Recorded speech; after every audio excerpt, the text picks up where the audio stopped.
Hermanos consiervos, buenas noches, bienvenidos a la cuarta clase de este curso, la interpretación apostólica de los textos del Antiguo Testamento.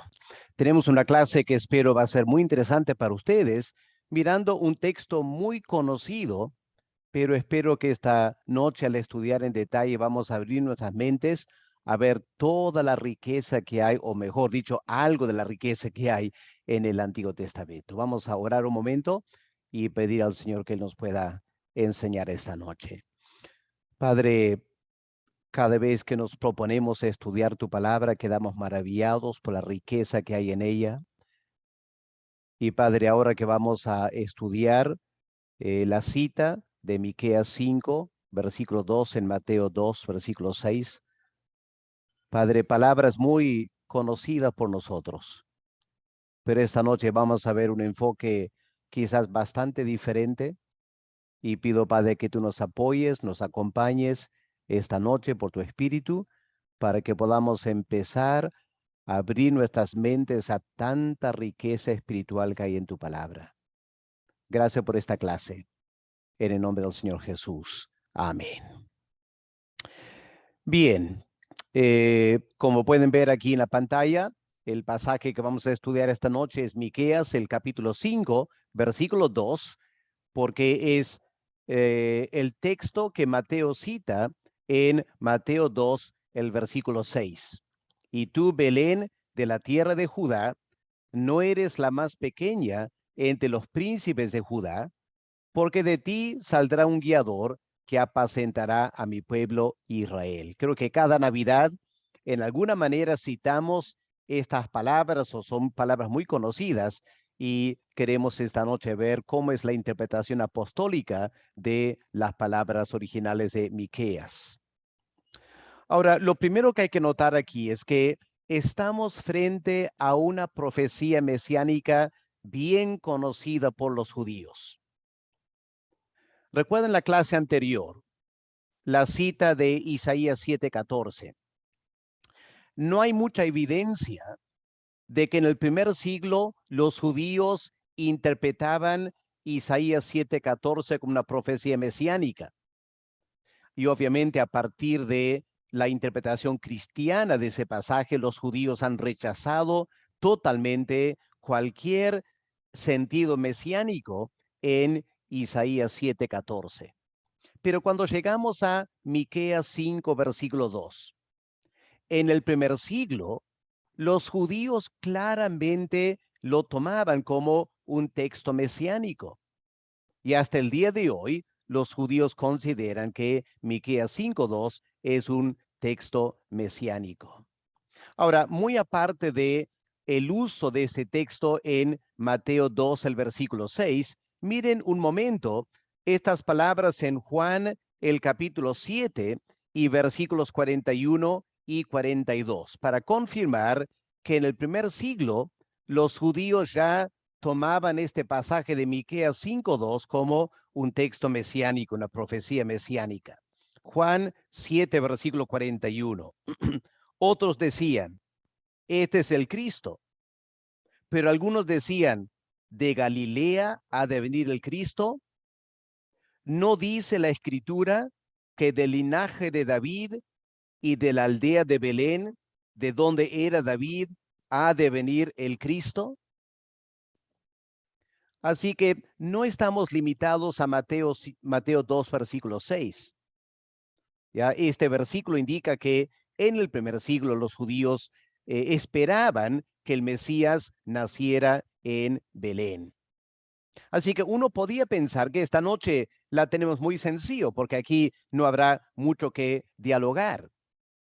Pero en el siglo XIX, los liberales empezaron a argumentar, como ya hemos notado, que Mateo aquí también está sacando totalmente del contexto ciertas palabras del Antiguo Testamento, queriendo aplicarla a Jesús de Nazaret para armar todo un argumento de que Jesús de Nazaret es el Mesías. Pero para los liberales, Miqueas 5:2 simplemente no habla del Mesías.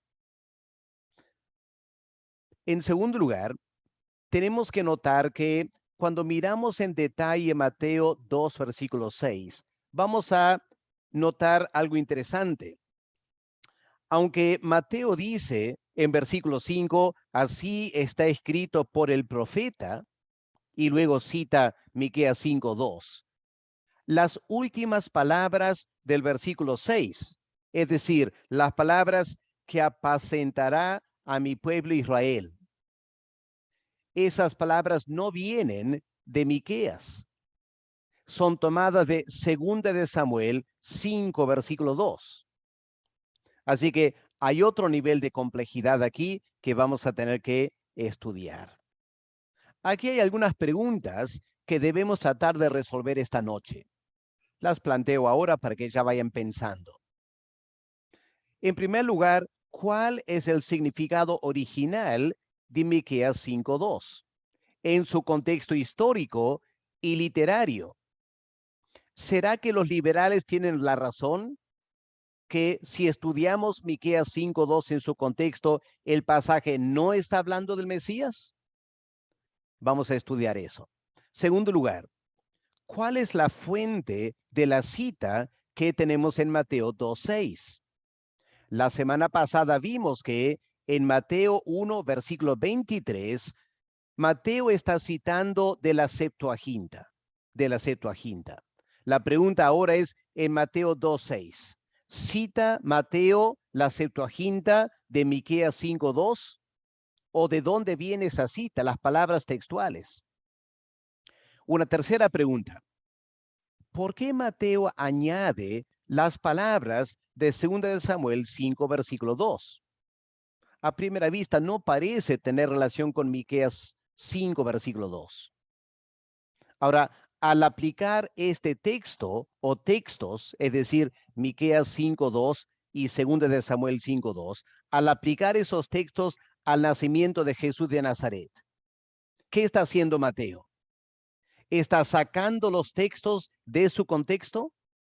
¿Cuáles son los principios interpretativos que guiaron la mente y el pensamiento de Mateo? Obviamente, como evangélicos, sabemos que Mateo no estaba obrando por sí solo en la carne. El Señor Jesús quizá dio clases acerca de esto.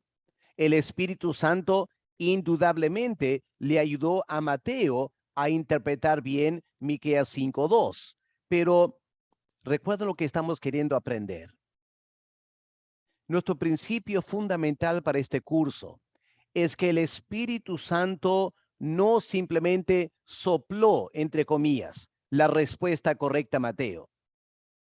No, lo que el Espíritu Santo hizo fue guió la mente de Mateo para que Mateo lea el Antiguo Testamento en cierta manera bajo ciertos principios interpretativos que le llevó a citar y aplicar un pasaje del Antiguo Testamento a los eventos de la vida del Señor Jesús. Nosotros debemos tratar de indagar, entender esos principios, porque en la medida que vamos entendiendo esos principios, nosotros mismos vamos a manejar mejor el Antiguo Testamento y vamos a enriquecer nuestra vida cristiana con muchos pasajes del Antiguo Testamento que también hablan de la persona del Señor Jesús. Empecemos entonces con el autor intelectual de esta cita. ¿Se acuerdan el contexto? En Mateo 2, leemos que hombres sabios del oriente llegaron a Jerusalén siguiendo una estrella y haciendo una pregunta muy inquietante para Jerusalén y en particular para Herodes. ¿Dónde ha nacido el rey de los judíos? Ahora, cuando Herodes escucha la pregunta de los sabios, dice el versículo 3, se turbó Herodes y toda Jerusalén con él. Y luego, ¿qué hizo el rey Herodes? Convocó no a Mateo, no a los apóstoles. Herodes convocó a los principales sacerdotes, y a los escribas. Ya noten eso. ¿A quiénes él llamó? ¿Y cuál es la pregunta que Herodes le hizo? ¿Dónde había de nacer el Cristo? Así que noten, Herodes no estaba preguntando a cristianos. Herodes estaba preguntando a judíos. Y estaba preguntando, según las escrituras del Antiguo Testamento, por supuesto, ¿dónde va a nacer el Mesías que los judíos entendían iba a ser el rey de Israel? Ahora, la respuesta la tenemos aquí en versículo 6. Mateo 2, versículo 6. O mejor dicho, versículo 5, perdón. Mateo 2, 5. Ellos, los líderes religiosos, le dijeron a Herodes en Belén de Judea, porque así está escrito por el profeta. Y luego viene la cita de Miqueas 5:2 y 2 de Samuel 5:2 también. Una pregunta interesante es, ¿cómo sabía Mateo lo que los líderes religiosos le dijeron al rey Herodes? ¿Cómo sabía Mateo? En este momento Mateo probablemente ni había nacido. Esta imagen que tiene delante de ustedes, ven lo que pasó después. Guiado por la estrella, los hombres sabios llegaron a la casa donde estaba el Señor Jesús, el bebé recién nacido, y José y María.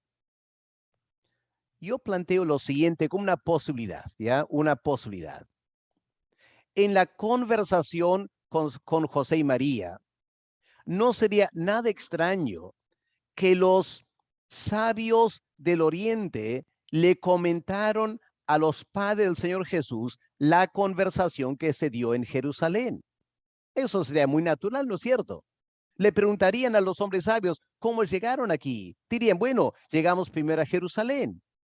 Y ahí los líderes religiosos dijeron a Herodes, hay que ir a Belén porque esta profecía de Miqueas apuntaba a Belén. Y planteó la posibilidad de que años después, cuando Mateo se dispone a redactar el Evangelio, conversó en algún momento con María, o quizá tenían un punto en común. María contó a otro creyente y ese creyente le pasó la voz, le informó a Mateo. Pero no creo que es muy difícil poder afirmar que Mateo recibió de fuentes fidedignas lo que estos líderes religiosos le dijeron a el rey Herodes. Pero muy aparte de eso, lo que podemos afirmar con toda certeza, el pasaje que se citó a Herodes sería Miqueas 5:2.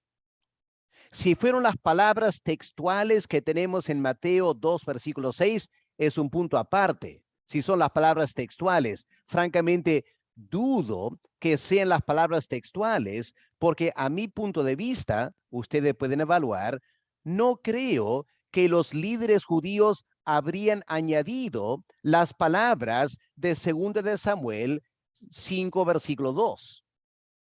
Me parece que esas palabras son citadas por Mateo en su evangelio.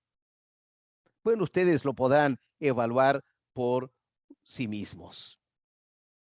Ahora, la primera tarea que tenemos que hacer cuando estamos estudiando estos pasajes donde un apóstol cita del Antiguo Testamento es comparar las versiones.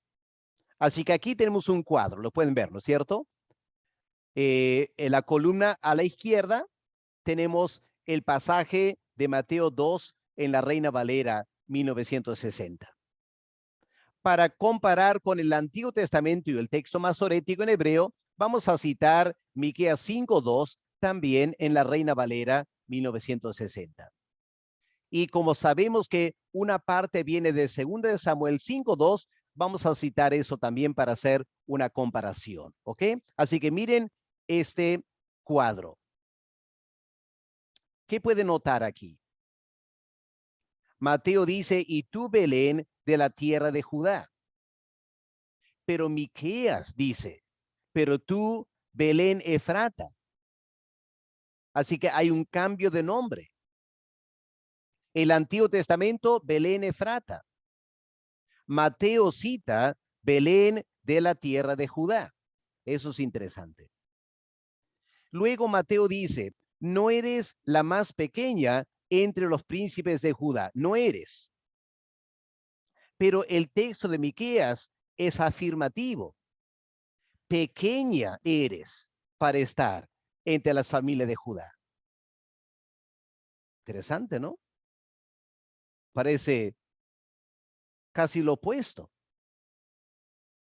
Luego Mateo dice, porque de ti saldrá un guiador. Ahora, la palabra por qué, si lo meditamos un momento, nos va a llevar a entender que lo que Mateo está diciendo no es algo negativo, es algo positivo.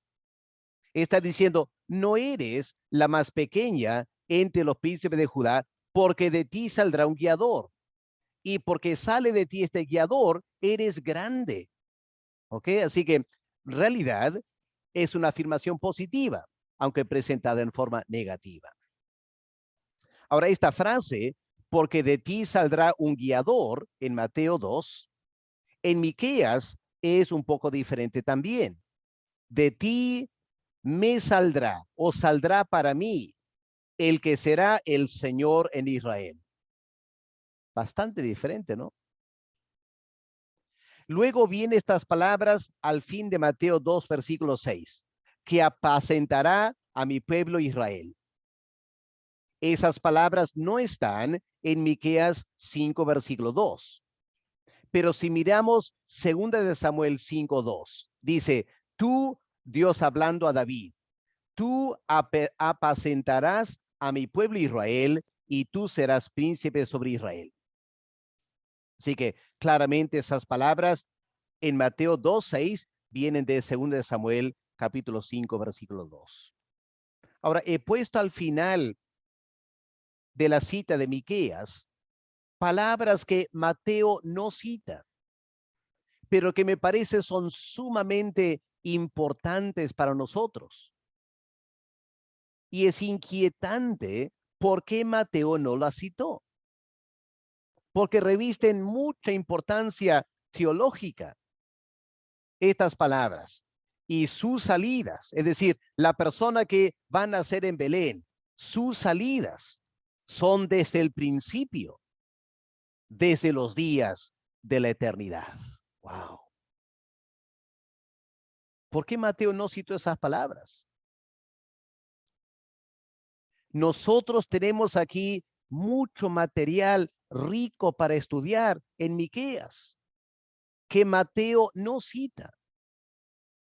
Y por eso es importante este estudio, aprendiendo los principios de interpretación apostólica para que nosotros como predicadores estemos más preparados para usar palabras como estas que el Nuevo Testamento no cita, pero que están en el Antiguo Testamento y claramente se refieren al Mesías.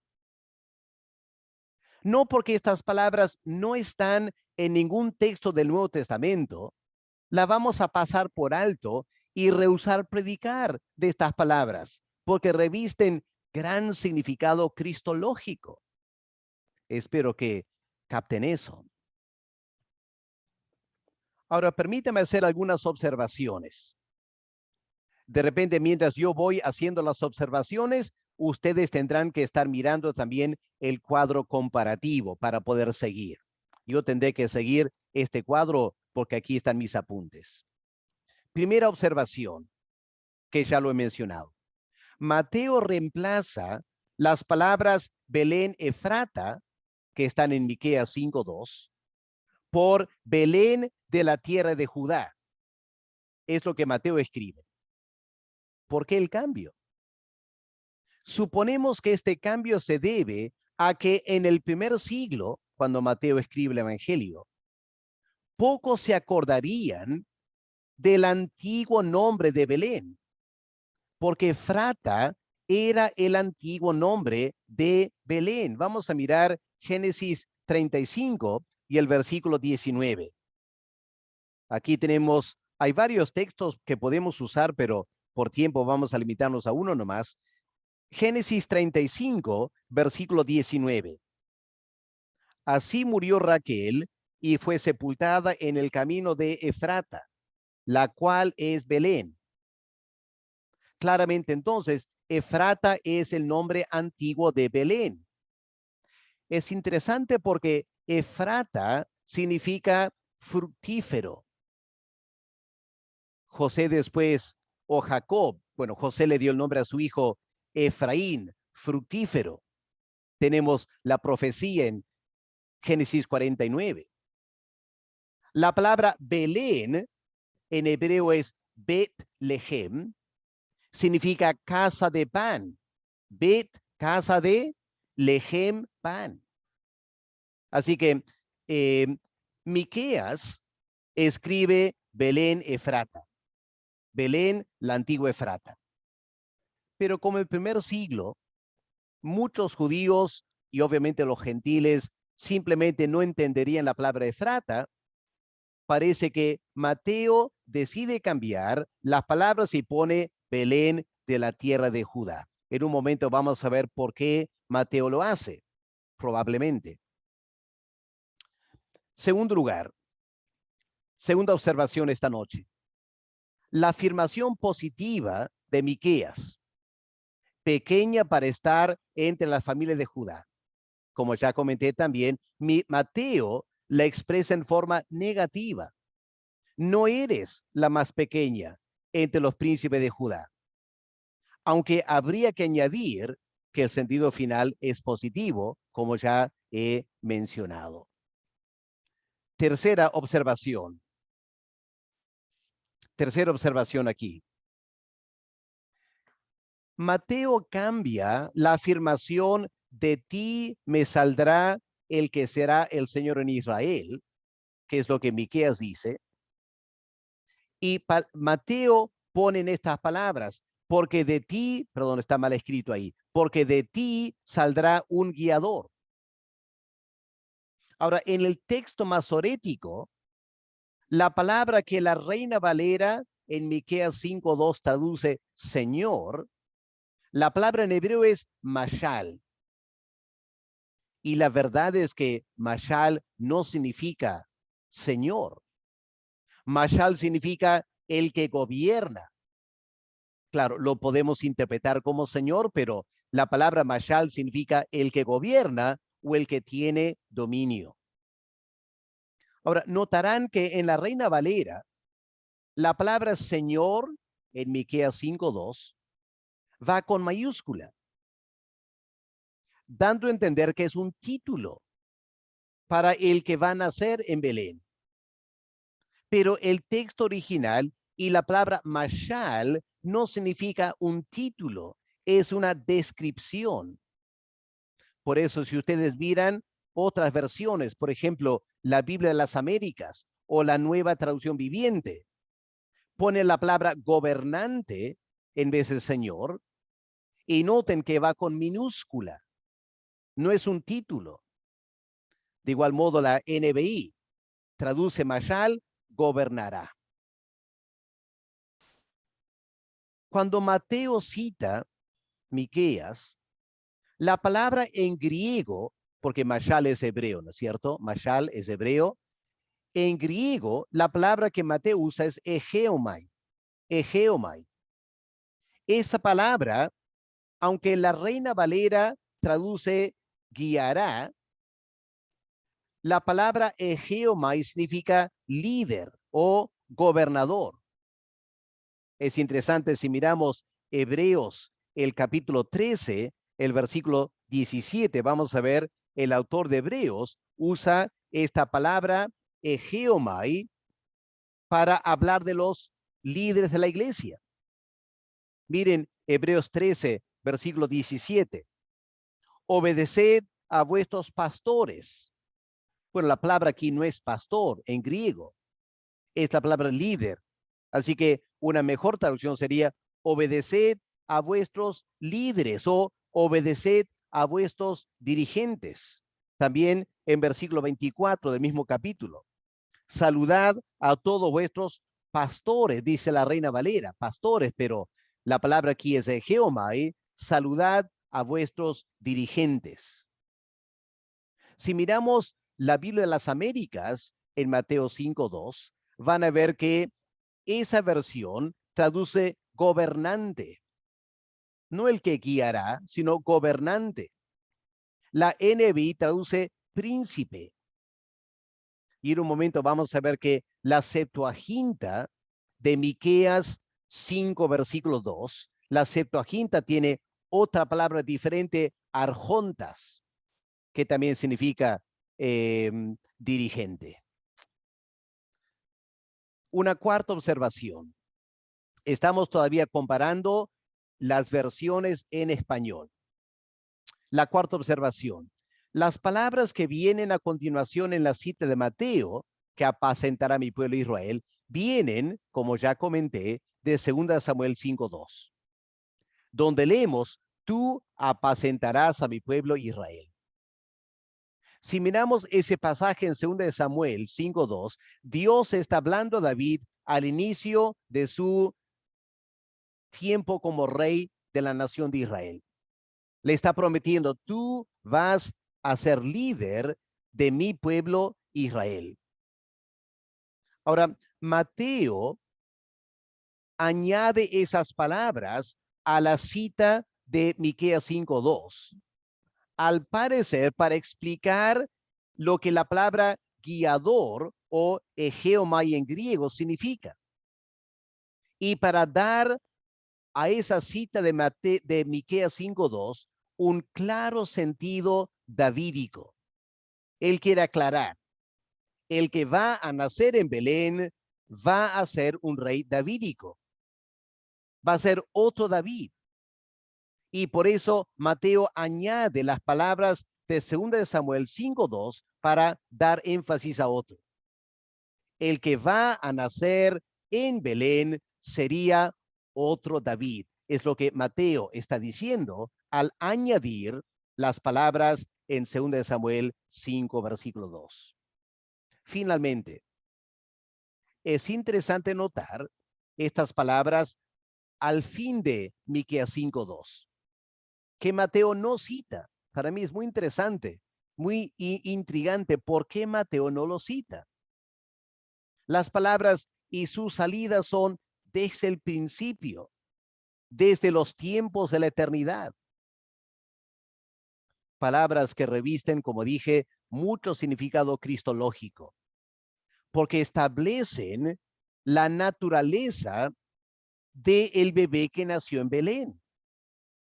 Y aunque Mateo no cita esas palabras, obviamente estaban en la mente de Mateo al citar Miqueas 5:2.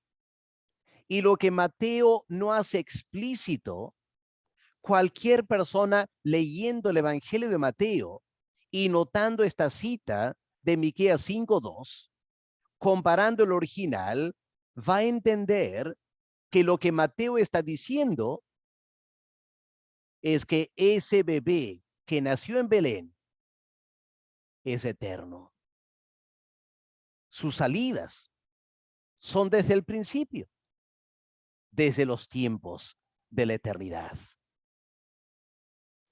Una cosa que vamos a entender y aprender, hermanos, en este curso, es que muchas veces los apóstoles solo citan unas cuantas palabras de un pasaje, pero en realidad su mente está lleno de todo el pasaje.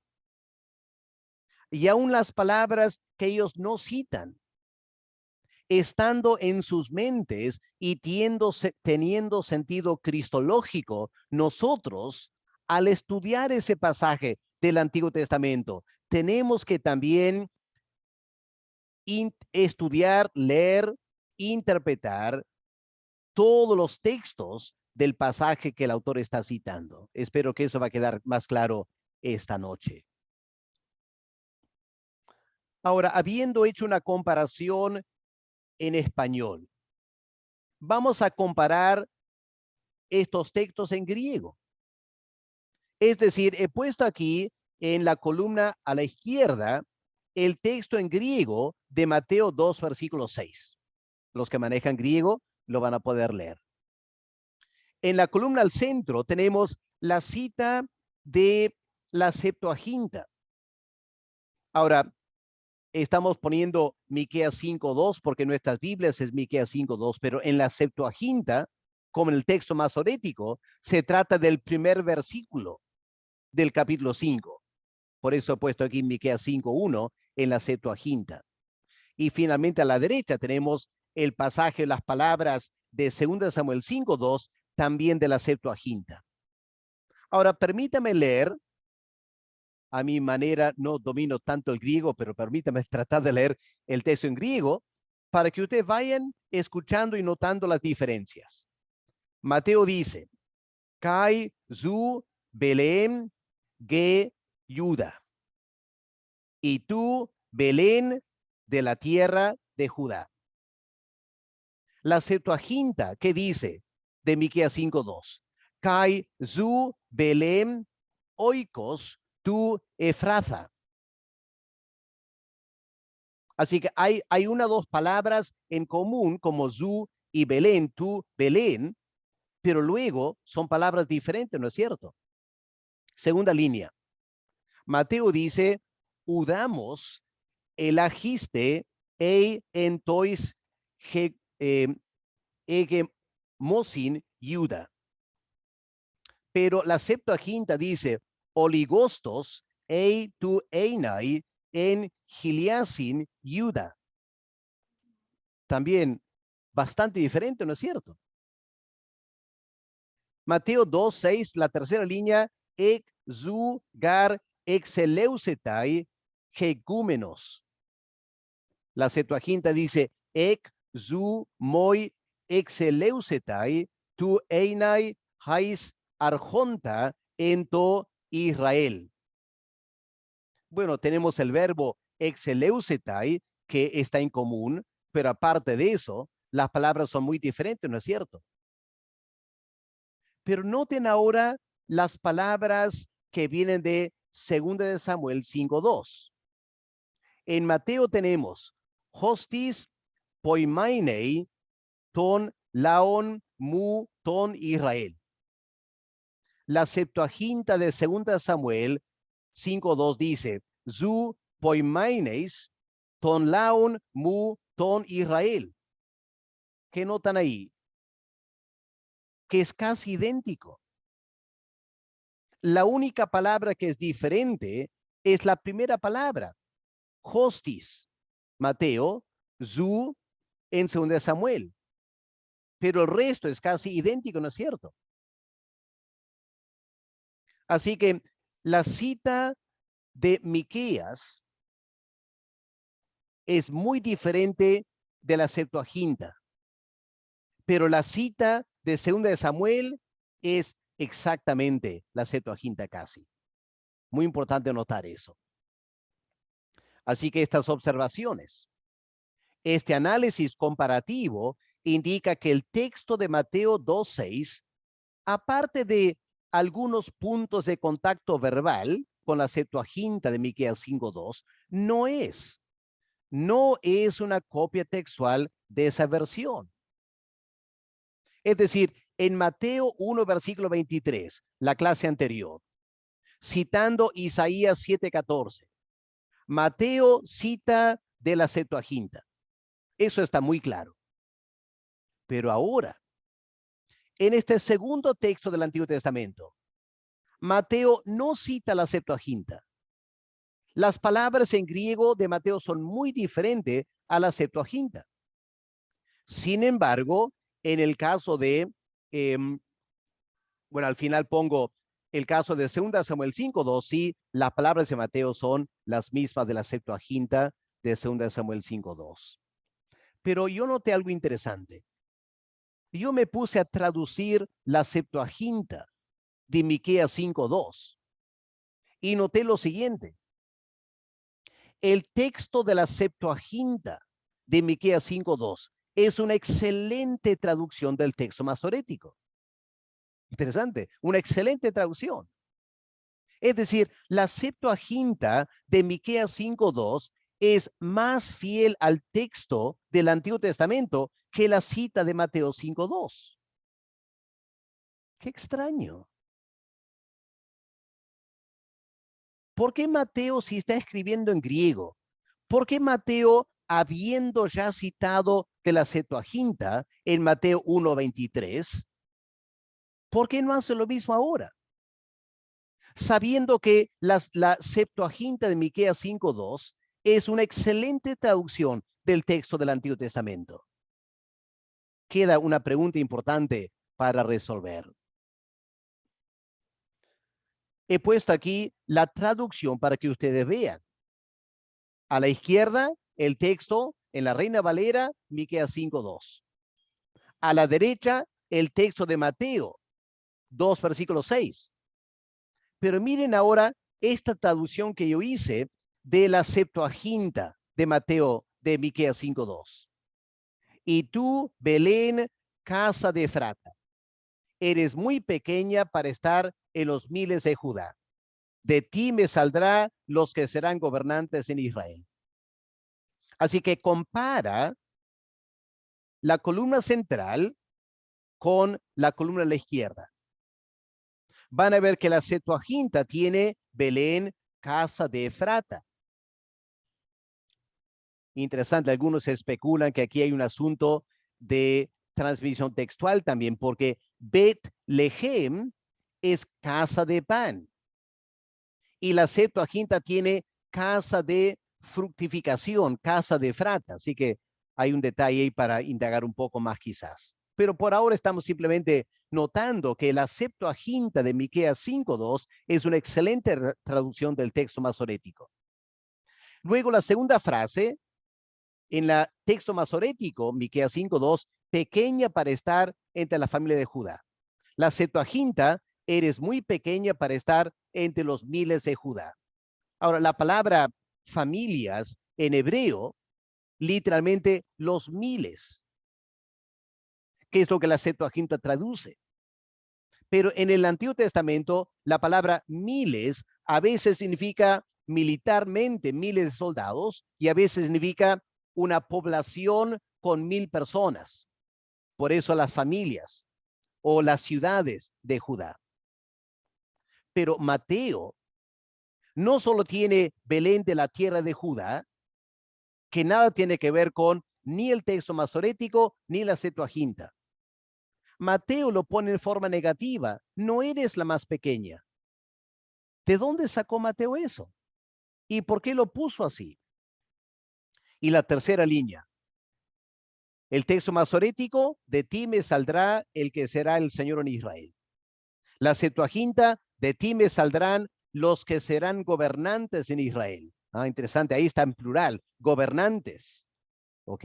Pero hemos notado ya que la palabra Señor en Miqueas 5:2 es mashal, que significa gobernante. Así que resulta que la Septuaginta traduce mejor el texto masorético que la Reina Valera, que es interesante. Pero Mateo lo pone, porque de ti saldrá un guiador, Egeomai. Así que lo que estoy queriendo sustentar es que la Septuaginta de Miqueas 5:2 es una excelente traducción. Y resulta muy extraño que Mateo no cite textualmente la Septuaginta. La pregunta es ¿por qué? ¿Qué es lo que debemos aprender de la cita de Mateo? A eso quiero llegar esta noche. Ahora, por si acaso, vamos a ver lo que el Targum dice, ¿ya? El Targum, la versión del Antiguo Testamento en arameo. El Targum dice lo siguiente: y tú, oh Belén, Efrata, que eras demasiado pequeño para ser contado entre los miles de la casa de Judá. De ti saldrá delante de mí el ungido. Ejercerá dominio sobre Israel, aquel cuyo nombre fue mencionado de la antigüedad, de la antigüedad. Ahora, notemos algunas cosas aquí. En primer lugar, noten que el Targum al igual que el texto masorético y al igual que la Septuaginta, tiene la palabra Efrata. Así que claramente Mateo no está influenciado por el Targum. En segundo lugar, el Targum lo pone en forma positiva. Eras o eres demasiado pequeño. Mateo lo pone en forma negativa. Ahora, noten también, es muy interesante, el Targum hace explícito el sentido mesiánico. Al poner de ti saldrá delante de mí el ungido. Ahora, esa palabra ungido no está ni en el texto masorético ni en la Septuaginta. Pero el Targum lo pone ungido porque está diciendo, para los judíos, Miqueas 5:2 es claramente un texto mesiánico. Y hasta el día de hoy, los judíos consideran que Miqueas 5:2 es mesiánico. El argumento de los judíos en contra de los cristianos es el siguiente. Los judíos dicen, Jesús es de Nazaret, no es de Belén. Ellos dicen, Jesús nació en Nazaret, fue criado en Nazaret, nada tiene que ver con Belén. Mateo inventó este cuento de que nació en Belén solo para tratar de argumentar que Jesús de Nazaret es el Mesías. Así argumentan los judíos hasta el día de hoy. Noten este detalle también. En el Targum, la última parte del versículo 2 dice aquel cuyo nombre fue mencionado en la antigüedad. El texto masorético dice sus salidas son desde la antigüedad, hablando de su naturaleza, ¿no es cierto? Su ontología. Pero el Targum añade estas palabras que no están en el texto, ni el texto masorético, ni la Septuaginta, aquel cuyo nombre fue mencionado. Y parece que el Targum añade esas palabras para evitar la interpretación que diría que el Mesías es divino, que es precisamente la postura nuestra como creyentes. Y el Targum trata de eliminar esa posibilidad añadiendo estas palabras. Pueden ver, hermanos, que tantas veces las traducciones esconden interpretaciones. Y por eso tenemos que proceder con mucha cautela y mucho cuidado para no ser engañados, ¿ok? Cuando una traducción realmente es una interpretación que tiene que ser evaluada por nosotros. Ahora, puntos aquí para analizar. Número 1. ¿Cuál entonces es la fuente de la cita de Mateo 2:6? Estamos diciendo, Mateo no cita de la Septuaginta. Por lo menos habría que añadir, por lo menos no cita de una Septuaginta que tenemos hoy en día. Claro, cabe la posibilidad que Mateo tenía otra Septuaginta muy diferente a la actual, pero eso sería especulación porque no existe, hasta que yo sepa, una versión de la Septuaginta que sea similar a lo que tenemos en Mateo. Pero Mateo tampoco traduce del texto masorético. Y Mateo tampoco está influenciado por el Targum. Así que, ¿de dónde sacó Mateo su traducción? A estas alturas, habría que decir que lo que Mateo está citando, dudo que sean las palabras que los líderes religiosos dijeron a Herodes. Yo estoy seguro que los líderes religiosos o citaron en hebreo o citaron la Septuaginta o en el peor de los casos citaron el Targum. Pero Mateo no usa ninguna de esas versiones. Aquí les presento algo interesante de un estudioso evangélico, G.K. Beale. Él opina lo siguiente, y me parece que tiene mucha razón, mucha razón. Escuchen. Según Beale, Mateo 2 es un midrash. Tiene características de un midrash o midrash. La palabra midrash significa explicación, a veces predicación. Un midrash es una explicación de un pasaje.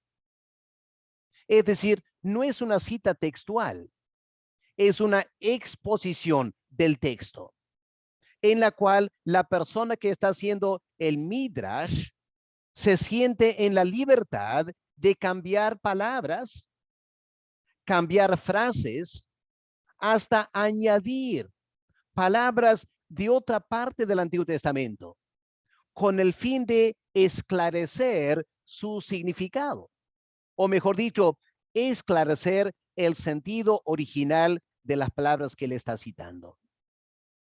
Así que me parece que eso es exactamente lo que Mateo está haciendo. Él presenta las palabras como si fuese una cita de Miqueas 5:2. Pero cuando estudiamos en detalle como estamos haciendo ahora, nos damos cuenta que no es una cita, es una explicación de la cita. Claro, se ciñe bastante a las palabras de Miqueas 5:2, pero se siente la libertad de cambiar la palabra Efrata por la casa de Judá. Y también cambia el sentido positivo, eres pequeña, para decir, no eres pequeña. Y no eres pequeña porque una gran figura nació de ti. Y el que nació de ti es alguien que viene de la línea davídica. Es otro David. Creo que es por eso que Mateo omite las palabras al fin de Miqueas 5:2, porque en este momento el interés de Mateo no es establecer la divinidad de Jesús de Nazaret. Eso no es su interés. Por eso Mateo no cita esas palabras. Menos sería el interés de los líderes religiosos decir a Herodes, sabes que el rey de Israel es divino. Me parece que Mateo en este midrash que él hace de Miqueas 5:2 se limita a hacer estas afirmaciones. Jesús de Nazaret es el Mesías. Jesús de Nazaret viene de la familia davídica.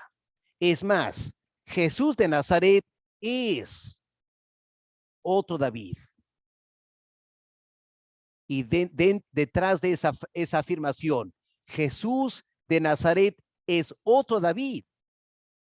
Habría que revisar esas profecías del Antiguo Testamento que afirman de David reinará sobre el trono de Israel.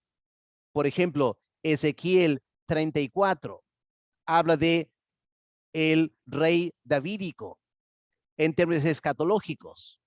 Y creo que Mateo lo que está queriendo llevarnos es a esa idea. Jesús de Nazaret es el segundo David, el David escatológico, el que va a reinar sobre el reino de Dios. Y por eso él omite las palabras al final de Miqueas 5:2, porque no está queriendo citar textualmente el pasaje, está queriendo hacer un comentario, una interpretación del pasaje, para afirmar que Jesús de Nazaret es el Mesías, un rey davídico. Segunda observación. Aunque la forma del texto es diferente, porque es un midrash, espero que estamos notando que la sustancia del texto es la misma. Aún lo que está en forma negativo, no eres, resulta ser positivo. Así que no hay que ser tan pedantes. Este es el problema con los liberales. Los liberales dicen, no, no está citando textualmente, así que ya, Mateo no sirve. No, pues. Hay que entender que Mateo no está citando el texto. Está explicando el texto. Tercer lugar, ¿por qué Mateo añadió las palabras de 2 Samuel 5:2? Bueno, otra vez según Bill, es porque Mateo está haciendo un midrash. Está recalcando que el Mesías que iba a nacer en Belén sería no simplemente el hijo de David, no simplemente el hijo de David. El que iba a nacer en Belén sería un segundo David, el que iba a cumplir todo lo que David no cumplió, y específicamente las profecías que apuntan a ese rey davídico que iba a reinar sobre el reino de Dios. Ese es el interés de citar 2 Samuel 5:2. Ahora estamos llegando a la parte más importante, hermanos. ¿Cuál es el significado original de las palabras? No la parte más importante, pero una parte muy interesante. Ahora vamos a tomar un tiempo para mirar Miqueas 5:2 en su contexto. ¿Ok? Así que tengan sus Biblias abiertas en Miqueas 5, el versículo 2. Las palabras de Miqueas: pero de ti, Belén Efrata, pequeña entre los clanes de Judá, saldrá el que gobernará a Israel. Sus orígenes se remontan hasta la antigüedad, hasta tiempo inmemoriales. Ahora, prepárense para zambullirnos en el verdadero contexto histórico de Mateo 5:2. Lo que los liberales dicen es que Mateo ha sacado el texto de su contexto.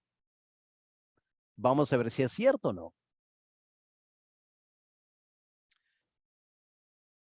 Para entender el contexto histórico y textual de Miqueas 5:2, al igual que hemos aprendido con Isaías 7:14, tenemos que establecer todo el bloque de material del cual ese texto es citado. ¿Ok? Hemos aprendido que Isaías 7:14 debe ser interpretado a la luz de toda la sección Isaías 7 a Isaías 12, ¿no es cierto? Aquí en el caso de Miqueas 5:2, la sección, el bloque de material en el cual este texto está construido es Miqueas 4, versículo 1 al capítulo 5, versículo 15. Recalco, hermanos, el texto original no estaba en capítulos. Y aunque los capítulos a veces nos ayudan, también nos distraen. El gran error, uno de los grandes errores de los liberales, y hay que reconocer a veces hasta de los evangélicos, es que sacamos un versículo de un pasaje y nos quedamos solo con ese versículo y perdemos de vista el contexto mayor. Los liberales a veces son un poco mejor que nosotros porque miran unos versículos antes, unos versículos después. Pero aún los liberales no se dan cuenta o no quieren darse cuenta del contexto mayor. Así que recalco. Tenemos que mirar Miqueas 5:2 dentro de todo este bloque de material. Miqueas 4, versículo 1 a Miqueas 5, versículo 15. Así que cuando empezamos a hacer eso, miren cómo empieza este bloque. ¿Qué leemos en Miqueas 4, versículo 1? Acontecerá en los postreros tiempos que el monte de la casa de Jehová será establecido por cabecera de montes y más alto que los collados, y correrán a él los pueblos. Vendrán muchas naciones y dirán: venid y subamos al monte de Jehová y a la casa del Dios de Jacob. Nos enseñarán sus caminos, andaremos por sus veredas, porque de Sión saldrá la ley y de Jerusalén la palabra de Jehová. ¿Le suena familiar esas palabras? Espero que sí, porque son las mismas palabras que tenemos en Isaías 2, del 1 al 5. Recordemos que Miqueas e Isaías eran contemporáneos. Y si ambos tienen las mismas palabras en sus libros, no es que uno copió del otro. Lo más probable es que Dios habló a los dos profetas al mismo tiempo. ¿Se acuerdan Hechos 13? Estaban ahí los líderes de la iglesia de Antioquía ministrando al Señor y ayunando, y Dios habló. ¿A quién habló? Habló a todos. Y yo creo que Isaías y Miqueas estarían orando juntos, buscando al Señor juntos, y de repente una palabra profética viene, Dios hablando a ambos profetas. Por eso ambos tienen estas palabras en su profecía. Pero noten cómo empieza Miqueas 4:1. Acontecerá en los postreros tiempos. Así que claramente este bloque de material es escatológico. Escatológico. Ahora, ¿qué va a hacer Dios en ese tiempo final? Miren versículo 6 ahora. Miqueas 4, versículo 6. En aquel día. ¿Cuál día? El día de los versículos 1 al 5. Los postreros días. Los días del fin, el eschatón. En aquel día, dice Jehová, juntaré la que cojea, recogeré la descarriada y a la que afligí, y pondré a la coja como remanente y a la descarriada como nación robusta, y Jehová reinará sobre ellos en el monte de Sión desde ahora y para siempre. Claramente, hermanos, estamos aquí en un ambiente escatológico, ¿no es cierto? Ahora, noten versículo 8, porque la pregunta que surge en la mente de Miqueas, cuando Miqueas recibe esta profecía, la pregunta en la mente de Miqueas es, Señor, ¿cuándo va a ser esto? ¿Cuándo vas a venir para pastorear a tu remanente? Bueno, miren versículo 8. Y tú, oh torre del rebaño, fortaleza de la hija de Sión, hasta ti vendrá el señorío primero, el reino de la hija de Jerusalén. Ahora, algunas versiones de la Biblia toman estas palabras en versículo 8, torre del rebaño. ¿Pueden ver esas palabras? Versículo 8, torre del rebaño. Algunas versiones lo toman como un nombre propio, Migdal Eder. Pueden mirar, por ejemplo, en la Biblia de las Américas. Tiene un pie de página con esa alternativa como traducción, Migdal Eder. Según Jerónimo, que tradujo la Vulgata, y otros estudiosos, en los tiempos antiguos, cerca de Belén, había esta torre. Migdal Eder era una torre cerca de la ciudad de Belén. Así que resulta que el versículo 8 bien podría estar también anunciando el nacimiento del Mesías. O Migdal Eder, torre cerca de Belén, fortaleza de la hija de Sión, hasta ti vendrá el señorío primero, el reino de la hija de Jerusalén. Bueno, para estudiar ese texto un poco más, ¿no es cierto? En versículo 9 de Miqueas 4, el tono cambia repentinamente. Habiendo mirado hacia el futuro, viendo el eschatón, los tiempos finales. De golpe, el profeta Miqueas vuelve a su tiempo. Vuelve al siglo 8 antes de Cristo, en versículo 9. Porque ¿qué leemos en versículo 9? Ahora, no tenés esa palabra, ahora, vuelve a su realidad. Ahora, ¿por qué gritas tanto? Hablando a la ciudad de Jerusalén o hablando a alguien en Jerusalén. ¿Por qué gritas tanto? ¿No hay rey en ti? ¿Pereció tu consejero que te ha tomado dolor como de mujer de parto? Y en versículo 10, el profeta repentinamente anuncia el exilio en Babilonia. Duélete y gime. Primero dice, no tienes por qué afligirte, versículo 9. Y luego versículo 10 parece contradecirse y dice, duele y gime, hija de Sión, como mujer que está de parto, porque ahora saldrás de la ciudad y morarás en el campo y llegarás hasta Babilonia. Así que aquí Miqueas está profetizando el exilio en Babilonia 2 siglos después. El versículo 9, ¿por qué gritas tanto? Es porque en el tiempo de Miqueas, el siglo 8 antes de Cristo, la ciudad de Jerusalén estaba bajo la amenaza de Asiria. Asiria había conquistado las 10 tribus y estaba amenazando la ciudad de Jerusalén. Y había una gritería en la ciudad de desesperación. Los asirios vienen.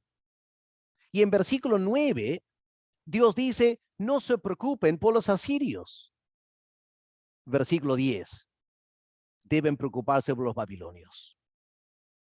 Para Judá, los babilonios será el problema. Versículo 11 vuelve otra vez a su tiempo en el siglo 8. Pero ahora, el tiempo de Miqueas y de Isaías, ahora se han juntado muchas naciones contra ti y dicen, se ha profanado Jerusalén. Vean nuestros ojos su deseo en Sión. Aquí está la amenaza de los asirios en el tiempo de Miqueas e Isaías. Ahora, ¿qué dice Dios? ¿Qué dice Dios? Versículo 11. Mas ellos, los asirios, no conocieron los pensamientos de Jehová, ni entendieron su consejo, por lo cual los juntó como gavillas en la era. Y ahora Dios dice, levántate y trilla, hija de Sión, porque haré tu cuerno como de hierro y tus uñas de bronce, y desmenuzarás a muchos pueblos, y consagrarás a Jehová su botín y sus riquezas al Señor de toda la tierra. Aquí lo que está diciendo es, la amenaza de los asirios no se va a concretar. ¿Por qué? Porque Dios está obrando sus propósitos. Y el propósito de Dios no es que Jerusalén sea tomado por los asirios.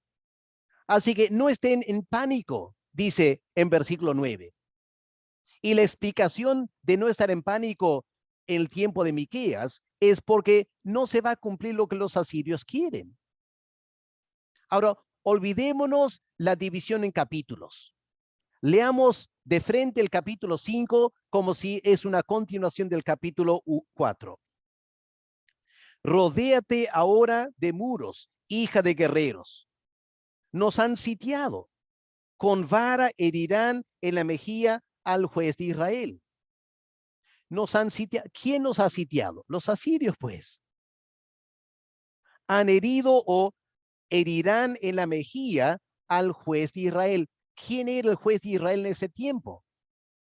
Era el rey Ezequías. Aquí habría que hacer un alto, que no tengo tiempo esta noche para hacerlo, pero les animo a ustedes a hacerlo. Hagan un alto y vayan y lean Isaías capítulos 36 y 37. ¿Por qué esos capítulos? Porque narran el momento que los asirios rodearon la ciudad de Jerusalén para atacarla. Y había un tremendo pánico en la ciudad de Jerusalén. El rey Ezequías estaba reinando. Y el rey Senaquerib de los asirios envía un mensaje a Ezequías el rey, insultándolo, ofendiéndolo. Ahí está en Isaías 36, versículos 14 al 18 y capítulo 37, versículos 10 al 14. El rey Senaquerib hiriendo en la mejilla, ofendiendo al juez de Jerusalén, el rey Ezequías, el juez de Israel, el rey Ezequías. Así que estamos interpretando, ¿no es cierto?, Miqueas 4 y 5 en su contexto histórico. Es en ese contexto histórico. Jerusalén rodeado por los asirios. El rey Senaquerib ofendiendo al rey Ezequías. El rey Ezequías está en pánico. Y Dios ahora habla, versículo 2. Pero tú, Belén Efrata, pequeña para estar entre las familias de Judá, de ti me saldrá el que será Señor en Israel, y sus salidas son desde el principio, desde los días a la eternidad. Obviamente, a la luz de Mateo 2, versículo 6, nosotros como evangélicos vamos de frente al Señor Jesús. Pero primero, entendamos este versículo en su contexto histórico. Está anunciando a alguien va a nacer de la línea davídica. Y el contexto es para ayudar a Israel en este tiempo de crisis. Ahora sigan leyendo. Miren, por ejemplo, el versículo 4, versículo 3 y 4 de Miqueas 5. Pero los dejará hasta el tiempo que dé a luz, la que ha de dar a luz. Y el resto de sus hermanos se volverá con los hijos de Israel. Ahora, miren versículo 4. Él estará y apacentará con poder de Jehová. Pregunto, ¿quién es ese él? Ese pronombre él. A primera vista, uno pensaría que es el que va a nacer en versículo 2, que para nosotros sería el Mesías, ¿no es cierto? El Señor Jesús. Pero lean con cuidado versículo 4. Él estará y apacentará con poder de Jehová, con grandeza del nombre de Jehová su Dios, y morarán seguros, porque ahora será engrandecido hasta los fines de la tierra. Sigue hablando de la misma persona, ¿no es cierto? Sigue hablando de la misma persona. Este será nuestra paz. ¿Cuándo? Cuando el asirio viniere a nuestra tierra. Y cuando hollare nuestros palacios, entonces levantaremos contra él 7 pastores y 8 hombres principales. Devastarán la tierra de Asiria a espada, y con sus espadas la tierra de Nimrod, y nos librará del asirio cuando viniere contra nuestra tierra y hollare nuestros confines. Así que resulta que Miqueas 5:2, en su contexto histórico, está hablando de un rey davídico que los va a salvar de los asirios. Es una referencia a Ezequías. Es una palabra profética para animar a Ezequías y animar a Jerusalén que Dios no los ha abandonado. Él los va a salvar por este rey davídico. Ahora, no es que Ezequías naciera en Belén. La referencia a Belén es simplemente para indicar un rey davídico de la estirpe de David. Pero el contexto es salvar al pueblo de Dios de la amenaza de Asiria. Ahora, repentinamente, en versículo 7, el profeta cambia otra vez de ubicación histórica.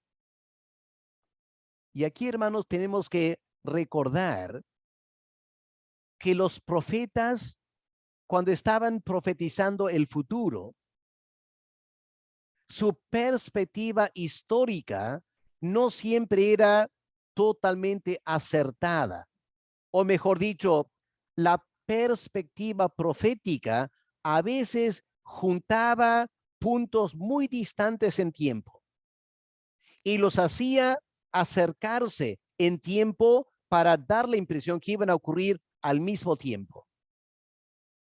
Así que yo me imagino que a la luz de esta profecía de Miqueas, cuando Dios al fin salvó a Jerusalén de los asirios y en la noche murió, todo el ejército murió. Algunos quizás pensarían, ahora va a venir el reino de Dios. Pero miren, versículo 7 de Miqueas 5, él se lanza otra vez al futuro. El remanente de Jacob. ¿De qué remanente está hablando ahí? Porque acaba de anunciar un triunfo sobre los asirios. Así que, ¿quiénes son el remanente del versículo 7? ¿No será la referencia al versículo 10 del capítulo 4, el exilio en Babilonia? Dios salvó a Jerusalén de los asirios, pero Dios no salvó a Jerusalén de los babilonios. porque seguían pecando, seguían rebelándose contra Dios. Y al final Dios envió el remanente al exilio en Babilonia. Y ahora en versículo 7, el remanente de Jacob en Babilonia y a partir del exilio en Babilonia, porque aunque algunos judíos volvieron a Jerusalén, la verdad, hermanos, espero que sepamos, la verdad es que a partir de ese momento, la nación de Israel estaba dispersa a los rincones de la tierra. Pero miren lo que dice el profeta Miqueas, versículo 7, el remanente de Jacob será en medio de muchos pueblos, como el rocío de Jehová. El rocío de Jehová, una bendición, ¿no es cierto? El remanente será una bendición en las naciones, como las lluvias sobre la hierba, las cuales no esperan a varón, ni aguardan a hijos de hombres. Asimismo, el remanente de Jacob será entre las naciones, en medio de muchos pueblos, como el león entre las bestias de la selva, como el cachorro de león entre las manadas de las ovejas, el cual si pasare y hollare y arrebatare, no hay quien escape. Y luego dice, tu mano se alzará sobre tus enemigos. Ahora es singular, ¿no es cierto? Tu mano. Y todos tus adversarios serán destruidos. Y en versículo 10, hermanos, noten otra vez la nota escatológica en versículo 10. Acontecerá en aquel día, dice Jehová, haré matar tus caballos de en medio de ti, haré destruir tus carros, haré destruir las ciudades de tu tierra, arruinaré todas tus fortalezas, destruiré de tu mano las hechicerías, no se hallarán en ti agoreros, haré destruir tus esculturas y tus imágenes de en medio de ti, y nunca más te inclinarás a la obra de tus manos. Ahí Dios está diciendo, va a llegar un día que yo voy a hacer una limpieza de mi pueblo.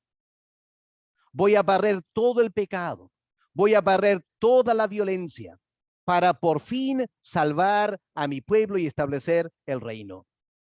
Versículo 14, arrancaré tus imágenes de acera, la idolatría de medio de ti, destruiré tus ciudades.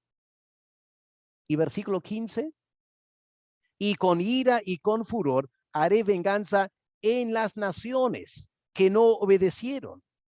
El juicio final.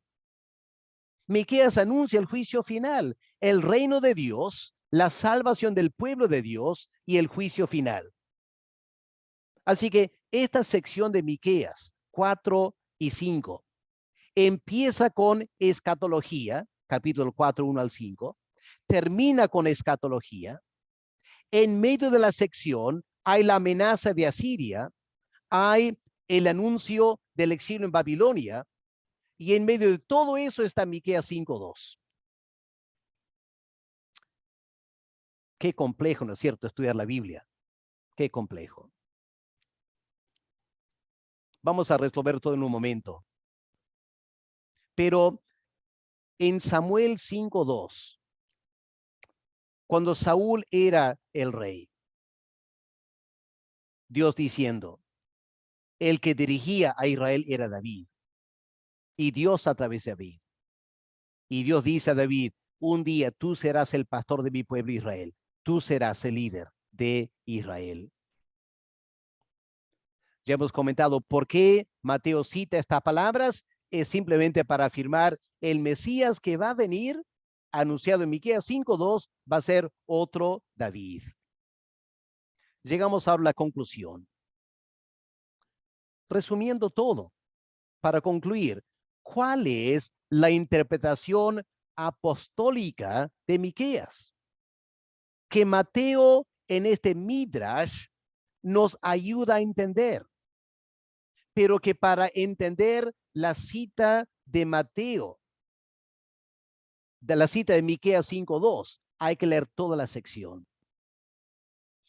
Vamos acercándonos a la conclusión entonces, hermanos. Ya espero que no se hayan cansado esta noche. Si leemos otra vez Miqueas 4 del 1 al 5, la pregunta implícita, ¿no es cierto? La pregunta implícita es, ¿quién va a establecer ese reino? Ahora, a primera vista, la respuesta sería Jehová. por lo que leemos en versículo 3, Miqueas 4, versículo 3. Él juzgará entre muchos pueblos. Al fin del versículo 2, leemos, de Sión saldrá la ley y de Jerusalén la palabra de Jehová, y él juzgará entre muchos. ¿Quién es él? Jehová.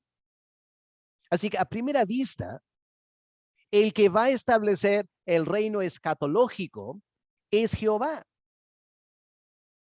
Ahora, Ezequías, el rey davídico de ese tiempo, tuvo la bendición de ver una tremenda victoria sobre los asirios. ¿Ya? Eso está en Isaías 36 y 37. Pero habría que aclarar lo siguiente. La victoria sobre los asirios no tuvo nada que ver con Ezequías, o a lo menos muy poco que ver con Ezequías. No es que Ezequías salió a pelear.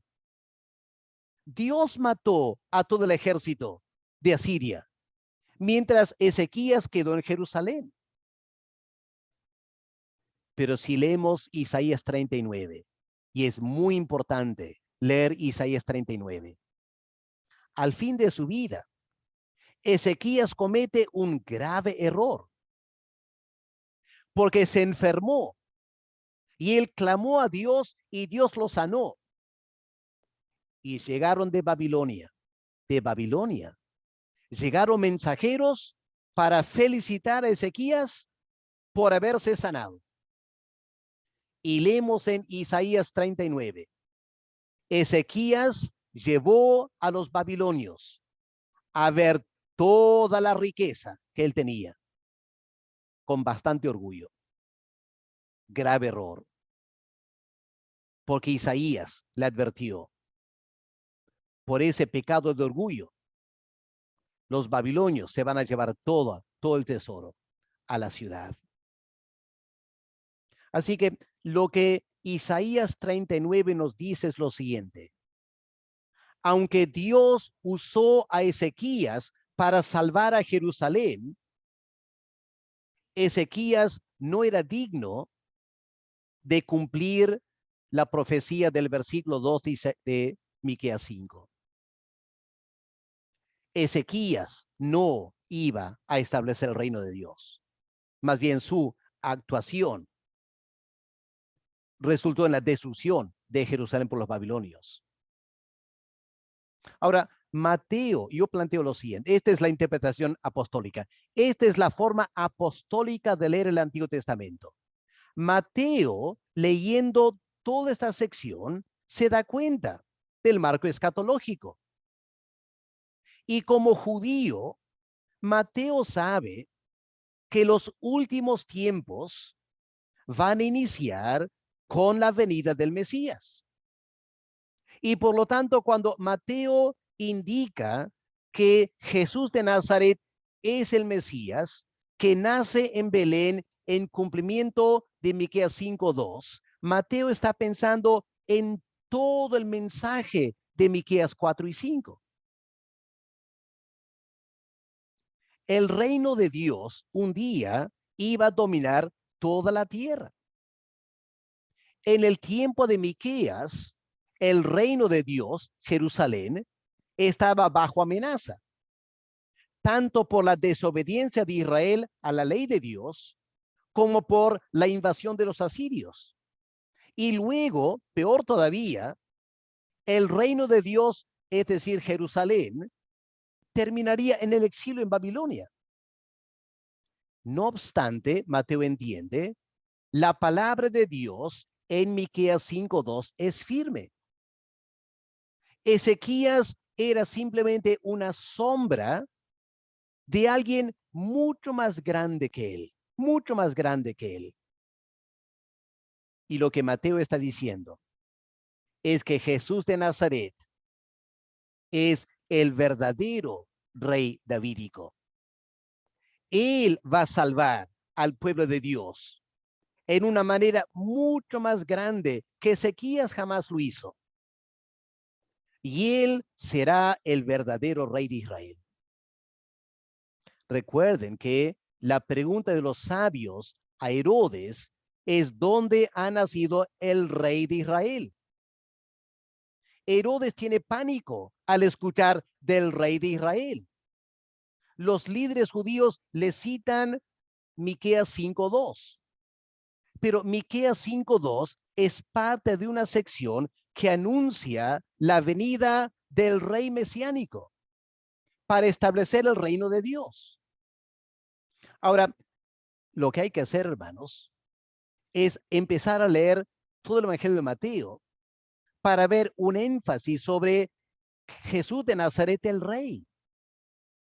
Y cuando llegan a Mateo 27, van a encontrar que Pilato sabe que Jesús de Nazaret se ha proclamado rey de Israel. Y los judíos, a propósito, rechazan al rey de Israel. Pero al fin de Mateo, el Señor dice, toda potestad me es dada en los cielos y en la tierra. Ahí está el rey mesiánico hablando. El rey que va a establecer el reino de Dios en conformidad con lo que leemos en Miqueas 4 y 5. Qué tremendo es el panorama, ¿no es cierto, hermanos? No es que Mateo ha sacado el pasaje del contexto, es que los liberales no se han dado cuenta la grandeza del contexto de Miqueas 4 y 5. La amenaza de los asirios, el tiempo de Miqueas, solo representaba una señal de los tiempos. Y la derrota de los asirios era simbólico de que un día todos los enemigos de Israel serán derrotados. Por lo tanto, Ezequías es una figura que tipifica y anticipa el Mesías. Y tal como Dios salvó a Israel de los asirios, Él salvaría a Israel de una amenaza peor que los asirios y peor que lo de los romanos y peor que el rey Herodes. Este niño que nació en Belén por fin iba a cumplir estas profecías escatológicas del Antiguo Testamento.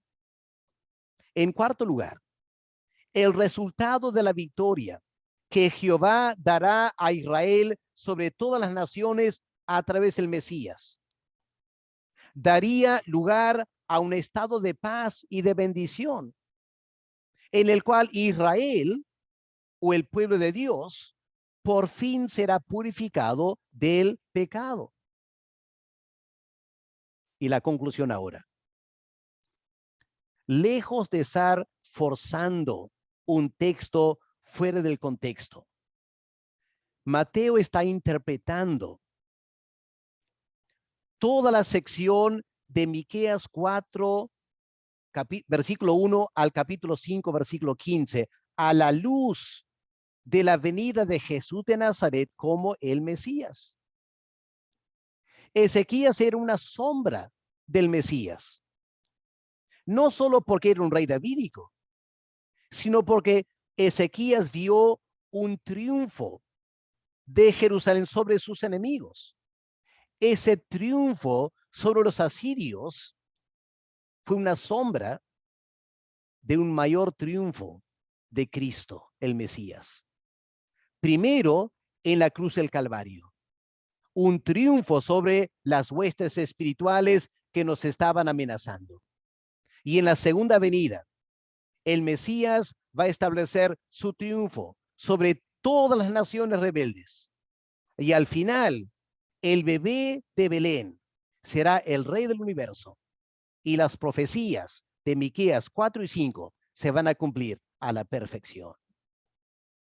Eso es lo que Mateo está diciendo al citar un versículo de Miqueas 5:2. Quiero que capten esto, hermanos. Nosotros tenemos mentes bastante limitadas, hay que ser honestos. Nos limitamos a mirar 2 o 3 versículos y perdemos de vista todo el panorama de un pasaje. Los apóstoles leían todo el pasaje, 2, 3, 4, 5 capítulos. De repente solo citaban un texto, pero ese texto apunta a toda la sección. Y ahora los apóstoles nos invitan a interpretar toda esa sesión profética, sea Isaías 7 al 12 o aquí Miqueas 4 y 5, a la luz de la venida de Jesús de Nazaret, el Mesías de Dios. Mateo no se detiene para interpretar las últimas palabras de Miqueas 5:2. Yo les animo, pastores, cuando tengan tiempo, hagan un poco de exégesis de Miqueas 5:2. Sus salidas son desde la eternidad, desde los primeros tiempos. Y van a ver ahí la naturaleza divina de Jesús de Nazaret. En el principio era el Verbo, y el Verbo era con Dios, y el Verbo era Dios. Él es el eterno yo soy. Hermanos, espero que esta clase les haya ayudado un poquito más en nuestro estudio del método apostólico de interpretar el Antiguo Testamento, y tenemos todavía mucho que estudiar. Les animo, hermanos, que lo más pronto posible escuchen el video, tomen bastante apuntes. Algunos me envían 2 o 3 párrafos pensando que 2 o 3 párrafos es suficiente. Este estudio es profundo, hermanos. Y si ustedes no toman tiempo para estudiarlo profundamente y hagan tiempo para escribir 4 o 5 hojas de apuntes para que ustedes capten bien, porque dudo que solo escuchar lo van a captar. Tienen que escribir en sus palabras, y al escribir lo van a entender mucho mejor. Pastores, este curso es gratis. No te cuesta nada. Lo que pido es que paguen con su tiempo. Paguen con su tiempo. No para mí, para ustedes, para el reino de Dios. Enriquezcan su vida.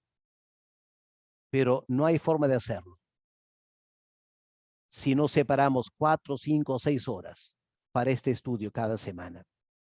Es exigente, hermanos. No es fácil. Y cuanto más tiempo invierten, más van a poder aprender. Vamos a orar.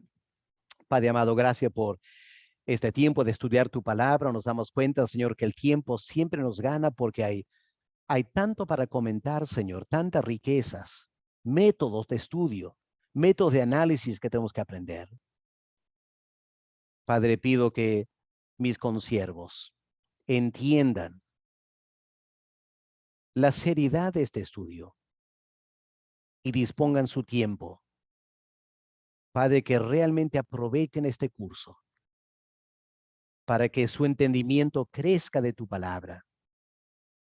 Y luego, Padre, ellos enseñen a tu pueblo, no dándoles leche, dándoles carne, ayudándoles a entender la profundidad de la palabra de Dios. En el nombre del Señor Jesús te lo pedimos. Amén. Muchas gracias, hermanos. Que Dios les bendiga, y conmigo será hasta la semana que viene.